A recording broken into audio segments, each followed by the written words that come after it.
Et si la clé pour vraiment comprendre la dynamique entre les hommes et les femmes se cachait dans une approche assez inattendue, une approche inspirée du stoïcisme? C'est justement ce qu'on va explorer ensemble aujourd'hui. D'ailleurs, la source qu'on examine, elle commence très fort, avec un chiffre qui interpelle, 97%. Ce serait, apparemment, le pourcentage d'hommes qui passent à côté d'une vérité fondamentale. Et ça créerait pas mal de doutes et d'incompréhension dans leur relation. Alors, la question qu'on se pose tous, c'est quelle est cette fameuse vérité? Eh bien, pour y répondre, on va décortiquer ensemble les 5 secrets psychologiques que cette source met en avant. Allez, on commence tout de suite avec le premier secret, la résonance émotionnelle. L'idée principale ici, c'est que l'expérience féminine serait avant tout une question de ressenti, bien plus que de pure logique. Et cette distinction, elle est absolument cruciale, parce que, selon cette perspective, les mots précis qu'on va choisir auraient finalement moins d'importance que l'énergie qu'on dégage. La connexion se ferait à un niveau beaucoup plus instinctif, beaucoup plus émotionnel.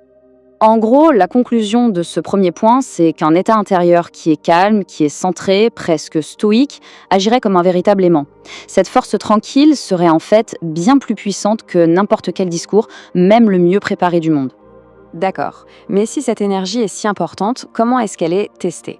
C'est tout l'objet du deuxième secret qu'on appelle le test tacite. L'idée, c'est de voir ce qu'on pourrait prendre pour de la provocation, non pas comme une attaque, mais comme un test instinctif de stabilité. L'idée, au fond, c'est de complètement changer de perspective, de ne pas voir ces moments comme des attaques personnelles, mais plutôt comme des invitations, des occasions, en quelque sorte, de démontrer que son calme n'est pas juste une façade, mais un véritable ancrage intérieur. Du coup, le véritable pouvoir, d'après cette approche, ne réside pas dans la réaction à chaud, mais dans la maîtrise de soi. Rester calme face à la tempête, ça serait la plus grande preuve de force. Tout ça, ça nous amène logiquement au troisième secret, qui vient un peu défier l'idée que l'attirance pourrait se résumer à une simple checklist, à une liste de courses logiques. On peut imaginer la liste de qualités idéales, intelligent, bien habillé, attentionné, prévenant. On pourrait croire qu'il suffit de cocher toutes les cases. Et pourtant, la source nous dit que ça ne suffit pas, loin de là. Parce que l'attirance, ce ne serait pas une équation mathématique à résoudre, mais une résonance émotionnelle. Elle naîtrait de qui l'on est profondément, pas de ce que l'on possède ou de ce que l'on fait. En fait, le magnétisme le plus puissant viendrait d'une personne qui se sent déjà complète, qui n'a pas ce besoin de l'autre pour exister.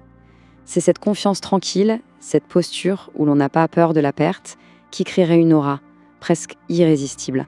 Cette idée d'être complet et maître de soi, eh bien, ça nous conduit tout droit au quatrième secret. Une métaphore assez parlante, celle du navire du capitaine. Ce concept de leadership émotionnel, attention, il ne s'agit pas de contrôler les autres, pas du tout.